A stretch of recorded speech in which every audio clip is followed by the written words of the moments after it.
নমস্কার বন্ধুরা, তিয়াশার রেসিপিতে সকলকে স্বাগত জানাই।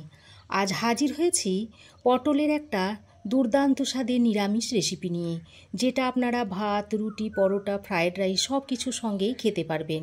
যে কোনো নিরামিষ দিনে অথবা বাড়িতে কোনো অতিথি এলে আপনারা খুব সহজেই ঝটপট বানিয়ে দিতে পারবেন।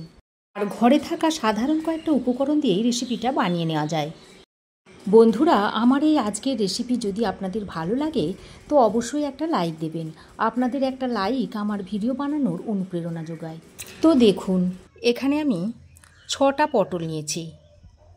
এখন আমি এই পটলের খোসাগুলোকে চেঁচে ফেলে দিচ্ছি। আমিও অল্প অল্প খোসা রেখে রেখে পটলটাকে চেঁচে নিচ্ছি। তবে আপনারা চাইলে পটলের খোসাটা চেঁচে নিয়েও করতে পারেন। তাছাড়া সব পটলের খোসাটা গা থেকে ছাড়িয়েও নিতে পারেন। আপনাদের যেমন ইচ্ছা তেমনভাবেই ছাড়িয়ে নেবেন। দেখুন, আমি এরকম অল্প অল্প খোসা রেখে রেখে পটলটাকে ছাড়িয়ে নিয়েছি। একইভাবে সমস্ত পটলের খোসা আমি এইভাবে ছাড়িয়ে নিচ্ছি। তো বন্ধুরা, পটলের নিরামিষ রেসিপি তো আপনারাও অনেকভাবেই খেয়েছেন। আমার মতো করে একবার এইভাবে পটলের নিরামিষ রেসিপি বানিয়ে দেখুন। আশা করছি আপনাদের ভালো লাগবে। আর আমার চ্যানেল এখনও না সাবস্ক্রাইব করে থাকলে প্লিজ চ্যানেলটা সাবস্ক্রাইব করার অনুরোধ রইল। আর এই রেসিপিটা একটু কচি পটল দিয়ে হলে খেতে ভালো লাগবে। চেষ্টা করবেন যাতে পটলগুলো একটু কচি হয়। দেখুন, সমস্ত পটলের গাগুলোকে আমি চেঁচে নিয়েছি।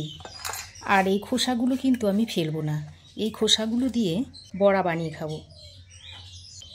এবার এই পটলের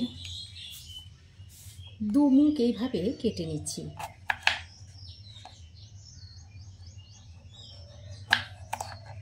তারপর এইভাবে একটু কাট করে নিচ্ছি।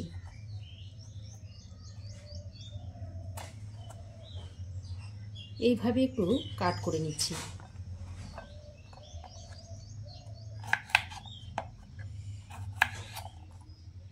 সব পটলগুলোকে এইভাবে একটু কাট করে নিতে হবে, তাহলে মশলাগুলো খুব ভালোভাবে পটলের মধ্যে ঢুকবে।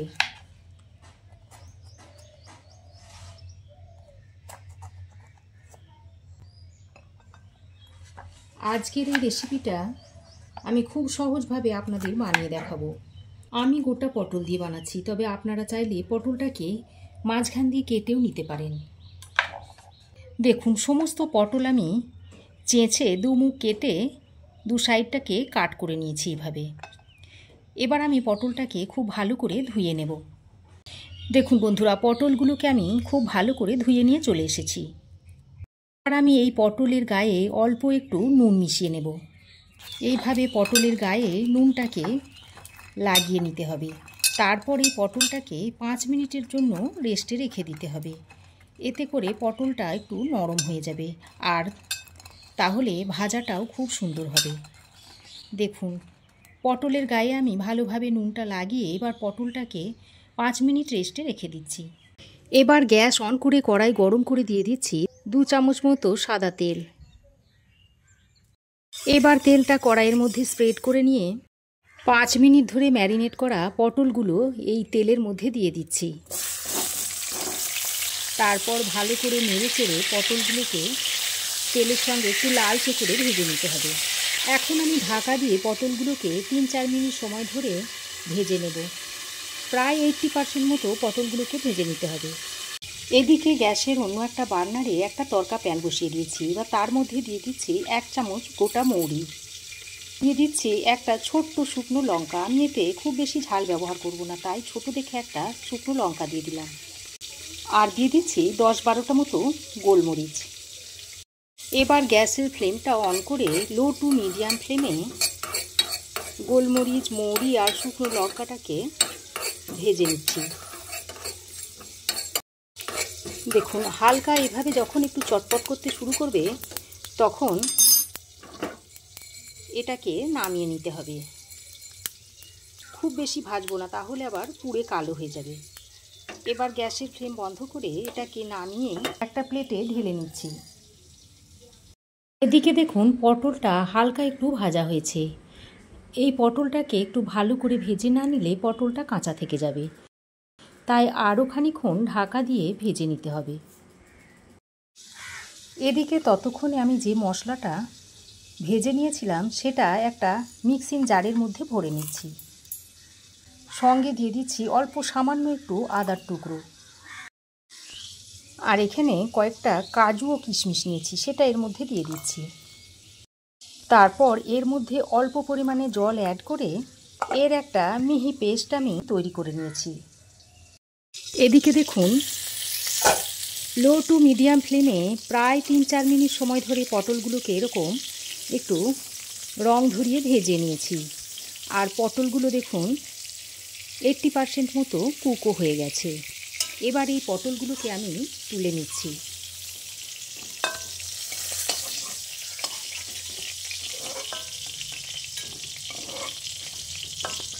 ভেজে তুলে নেওয়ার পর যে তেলটা অবশিষ্ট রয়েছে সেই তেলের মধ্যে দিয়ে দিচ্ছি 1/2 চামচ মতো গোটা জিরে, দিয়ে দিচ্ছি 2টো তেজপাতা, আর দিয়ে দিচ্ছি 2টো ছোটো এলাচ। এলাচগুলো আমি ফাটিয়ে দিয়ে দিচ্ছি। এবার ফোড়নটাকে কয়েক সেকেন্ড ভেজে নিতে হবে। ফোড়নটা কয়েক সেকেন্ড ভেজে নেওয়ার পর এবার এই বাটা মশলাটা এর মধ্যে দিয়ে দিচ্ছি। সঙ্গে মিক্সি বাটি ধোয়া জলটাও একটু দিয়ে দিচ্ছি। তারপর বাটা মশলাটা দিয়ে ফোড়নের সঙ্গে কিছুক্ষণ এইভাবে কষিয়ে নিতে হবে। বাটা মশলাটা দিয়ে বেশ কিছুক্ষণ কষিয়ে নেওয়ার পর এবার আমি এর মধ্যে দিয়ে দিচ্ছি অল্প সামান্য পরিমাণে হলুদের গুঁড়ো, দিচ্ছি 1/2 চামচ কাশ্মীরি লঙ্কার গুঁড়ো, জিরে গুঁড়ো দিয়ে দিচ্ছি 1/2 চামচ, আর ধনে গুঁড়ো দিয়ে দিচ্ছি 1 চামচ। পুরো মশলাগুলো দিয়ে আরও একটু জল দিয়ে দিচ্ছি। তারপর সব কিছুকে একসঙ্গে ভালো করে কষিয়ে নিচ্ছি। মশলাটা আমি প্রায় 2-3 মিনিট সময় ধরে খুব ভালো করে কষিয়ে নিয়েছি। এবার এর মধ্যে ভেজে রাখা পটলগুলো দিয়ে দিচ্ছি। ভাজা পটলটা দিয়ে মশলার সঙ্গে খুব ভালো করে কষিয়ে নিতে হবে। 3 থেকে 4 মিনিট সময় ধরে পটলটাকে মশলার সঙ্গে ভালো করে কষিয়ে নিতে হবে।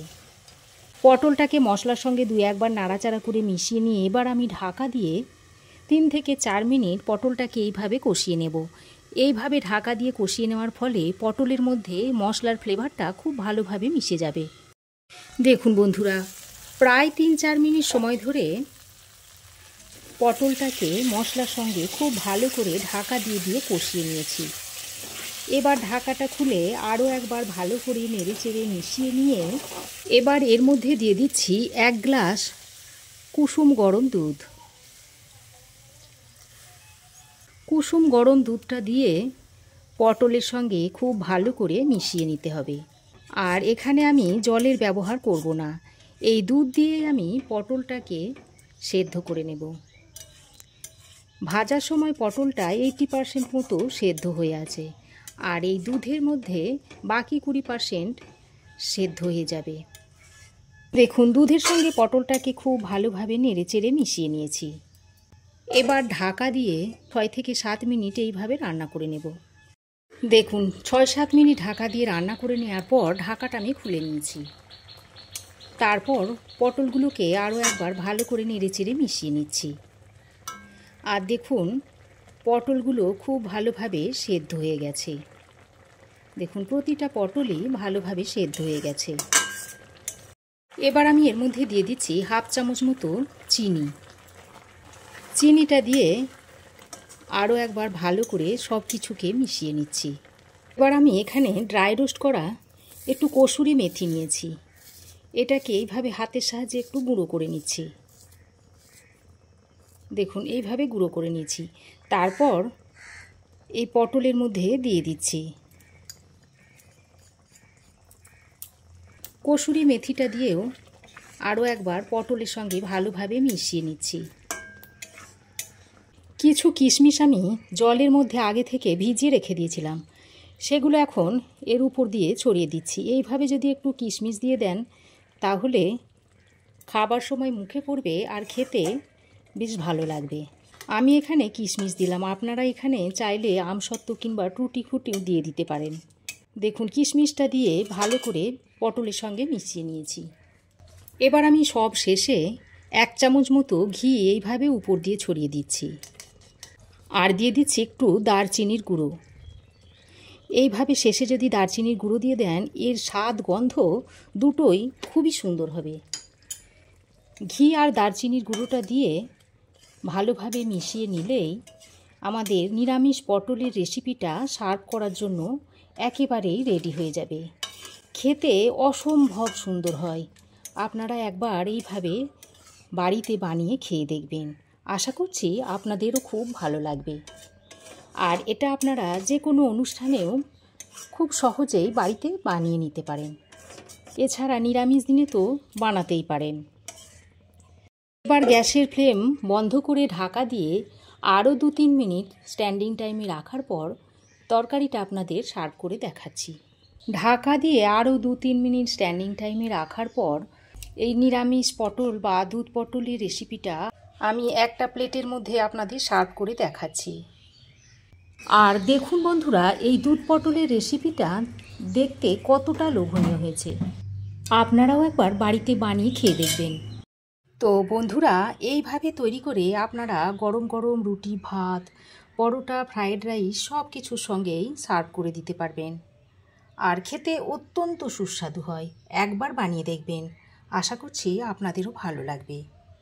তো বন্ধুরা, আমার এই আজকের দুর্দান্ত স্বাদের নিরামিষ পটলের রেসিপি আপনাদের কেমন লাগলো অবশ্যই একটা কমেন্ট করে জানাবেন।